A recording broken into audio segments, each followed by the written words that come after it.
안녕하세요. 대단히 반갑습니다. 수필을 읽어주는 남자 자한형 이종수입니다. 이번 시간은 988번째 시간으로 아마추어 예찬이라는 수필을 읽어드리겠습니다. 아마추어 예찬 이흥구. 내가 아주 어렸을 때, 그러니까 4, 5세 때 일인가 보다. 내가 살던 관북 어느 마을에 외로운 한 노인이 있었다. 그 당시 60이 넘었다면 굉장한 늙은이 취급 대접을 받을 때다. 이 노인은 그때까지 취처도 하지 않고 장성한 큰집 조카의 행랑방에서 기거를 했다. 그런데 이 노인은 동네에서 이름이 나 있었다. 그 첫째가 장가를 들지 않은 것, 둘째는 글방에 다닌 일도 별로 없는데 유식한 문자를 곧잘 쓴다는 점이었다.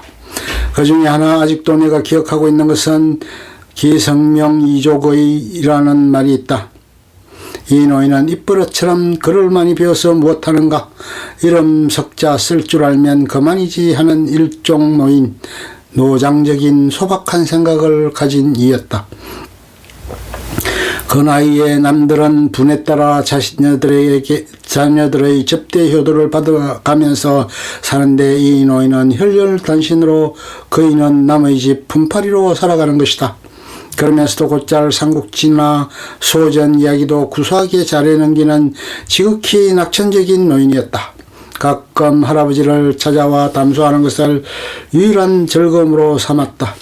그 당시 나는 남이 부러워할 정도로 할아버지의 편애 속에서 자라고 있을 때니까 나도 자연히 노인을 만날 기회가 많았다. 그런데 신기하게도 그이는 특별히 나에게 관심을 갖지 않았다. 다른 노인들이 오시면 인사 삼아서라도 나를 안아보자고도 하고 또 쓰다듬어 주기도 하지만 이 노인만은 담담하게 나를 대하는 것이었다. 그런 점으로도 이 노인은 꽤 수줍음을 타는 습성이 있지만 어릴 때에는 더군다나 낯선 사람과는 잘 어울려지지 않는 성미여서 나에게 무관심한 이 노인이 도리어 나를 안심시키고 호감을 갖게 하는 것이었다. 이미 그 노인 정시였다. 또 가고 나의 할아버지도 세상을 떠난 지 37년, 그리고 나도 오늘에 이르렀다. 그런데 왜 나는 지금 이 정노인을 생각하고 있는 것일까? 현재의 나의 직업은 교수라고들 부른다. 이 명사는 오늘 이 사회에서 존경의 대상이 되기도 하지만 그보다 학식이 많은 사람으로 평가되는 것이다. 그런데 나의 입장으로 보면 그 두 가지의 현실적인 의미에 전혀 해당되지 않는다. 더군다나 어림도 없는 일이지만 학문의 면에서는 더더군다나 감히 얼굴이 붉어져서 누구의 앞에 감히 나설 수나 있는가. 가끔 담론 풍발 해박한 지식의 토론장에 가면 나는 멍청하니 그들 앞에 머리를 숙이는 이외에는 다른 길이 없이 지내왔다. 그러나 사람은 제각기 자기의 설 자리를 설정해 놓고 지휘받는 눈처가 있는 것이다. 나는 중학시절 일본의 유명한 문학자의 인생관에 공감된 바 있었다. 그는 통이라는 것을 가장 싫어한다고 했다. 일례를 들어 술 얘기가 나오면 천하의 술에 관한 방대한 사료를 들고 나와 장강서를 넣는 데는 질색이라는 것이다. 그러면서 그는 아마추어라는데 늘 매력을 느끼고 의의를 갖는다고 말했다. 47년 전의 일이지만 오늘까지 나의 삶에 있어 일종의 저세술로 이 아마추어라는 부적을 가슴에 지니고 살아왔다. 더군다나 프로페셔널 직업적이라고 불리는 그 단어가 교수라는 뜻을 내포한다고 생각할 때 나는 그 말과 대립하고 그 말을 밀어 제쳐놓고 싶은 충동을 느낀다. 교수도 물론 직업임에는 틀림없으나 금전 경제 보수관념을 떠나 직업이라는 것을 생각할 수 없다면 그 말은 정말 나에게 구역질나는 의의가 아닐 수 없다. 내가 무슨 거사나된 것처럼 안 빛낙도로 행운유수를 엿벗삼아 그런 도인의 신경에서가 아니라 사람이 보수의 노예가 되고 거기에서 헤어나올 수 없을 때 그것이 무한 슬퍼진다는 지극한 심정에서 느껴지는 일이다. 뿐만 아니라 이 직업이라는 말이 쓰여지는 중에서도 가장 내 비위를 거슬리게 하는 것은 직업군인이라는 말이다. 자기가 속해 있는 그 나라를 지키기 위해서 군인 용사가 되는 명예를 지니고 있는 군인인 것이다. 그런데 직업군인이란 이 말을 들을 때 마치 대리싸움을 하는 사람, 보수를 받고 모습처럼 징병에 응하는 같은 그런 인상을 받는다. 군인을 돈 받고 전장을 직장으로 삼는 사람으로 보고 싶지 않다. 나는 6.25 덕분에 15, 16년간 비교적 많이 일선을 돌아다녀 보았다. 수도 고지의 격전 직후에와 같은 무시무시한 전황도 보았고, 그런가 하면 밤손님, 공비 출혈물로 호남 영남 지방이 불안에 휩싸인 현장, 마치 짐승처럼 움막에서 울타리를 치고 사는 또 가슴 아프게 보아왔지만 저 많은 젊은이들이 보수를 받고 대리죽음을 한다는 그런 끔찍한 생각은 눈꼽만큼도 해본 적이 없었다. 옛날의 용병과 직업군인과는 어떻게 다른가? 소위 대학이라고 나와서 38년간 직장을 여러 번 바꾸어 가져보았다.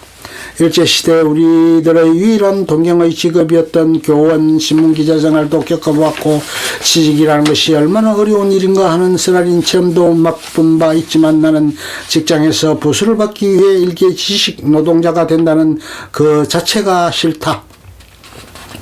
더군다나 그것으로서 명성을 얻고 위세를 부린다는 것은 더더욱 싫다. 이렇게 자신 없이 살아온 나에게 가장 적합한 말이 아마추어란 것이다. 직장인 전문적인 것을 요구한다.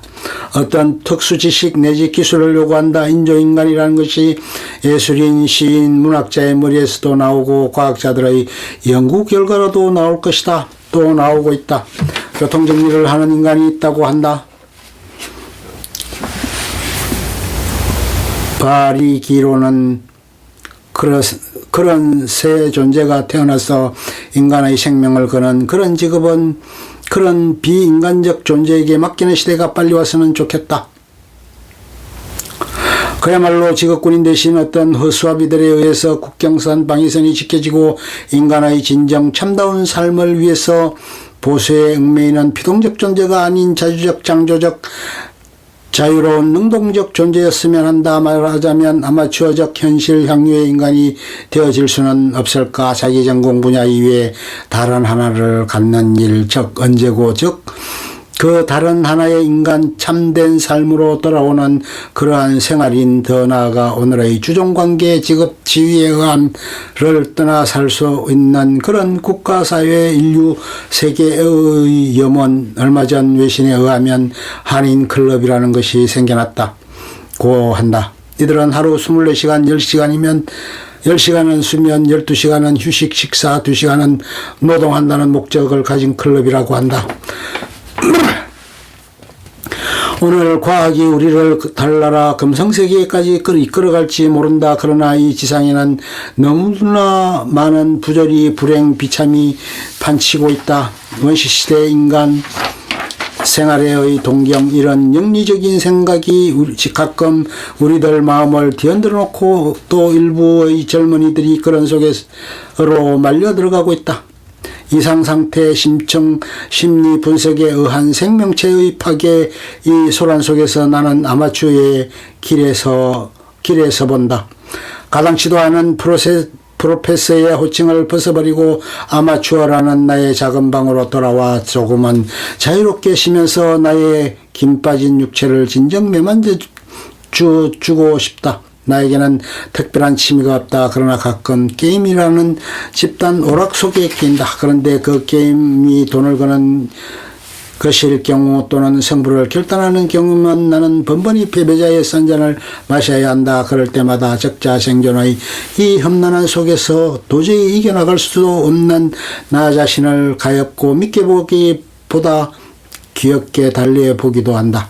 모두들 즐기고 모두 다 즐기고 인간을 구속 안으로만 몰아넣지 않는 넓은 인간 환경 속으로 아마추어로서의 즐거움으로 옮겨지는 그런 상황을 다시 한번 절실히 강구해 본다. 이흥구 1905년에서 1983년 문학평론가, 평론집 문학의 자유 수상집 미명을 가는 길손. 끝. 좋으면 좋아요, 구독, 알림 설정 눌러주세요. 감사합니다.